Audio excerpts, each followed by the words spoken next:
Praise the lord. ఈరోజు దేవుని వాగ్దానం యెషయా గ్రంథము 54వ అధ్యాయము 15వ వచనము. నీకు విరోధముగా గుంపు కూడువారు నీ పక్షపు వారగుదురు.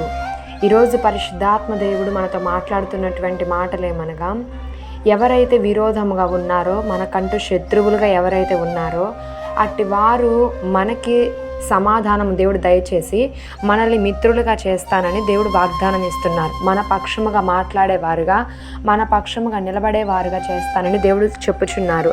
ఈ వాగ్దానం మన జీవితాల్లో ఎప్పుడు నెరవేర్చబడుతుందనంటే, పగ తీర్చుట దేవుని పని, దేవుడు ప్రతిఫలం ఇస్తాడు వారిని అని మనం అన్ని విషయాల్లో మన పట్ల ఎవరైతే కోపిస్తూ, మనల్ని బాధిస్తూ, మనల్ని బాగా ఇబ్బంది పెడుతున్నారో అట్టి వారి ఎడల మనం మౌనముగా ఉన్నప్పుడు, దేవుడు మనం మౌనముగా ఉంటే మన పక్షముగా వెళ్ళి వారితో యుద్ధము చేస్తాడు. వారితో యుద్ధము చేసి మనం ఏ విషయాల్లోనైతే కృంగిపోతూ బాధపడుతూ, ప్రభువా నీవే నాకు ఆధారమని దేవుని ఆధారం చేసుకొని దేవునికి మొర్ర పెడుతున్నామో అలాంటి పరిస్థితులను దేవుడు కన్నులారా చూస్తాడు. మనము కలుగజేసుకోకుండా దేవునికి మనం ఆ పరిస్థితులలో చోటు ఇవ్వాలి. నేను నీ చేతులకు అప్పగిస్తున్నాను ప్రభువా అని దేవునికి చోటు ఇచ్చినప్పుడు దేవుడు ఆ విషయంలో కలుగజేసుకుంటాడు. తన పనిని దేవుడు తాను నెరవేర్తిస్తాడు.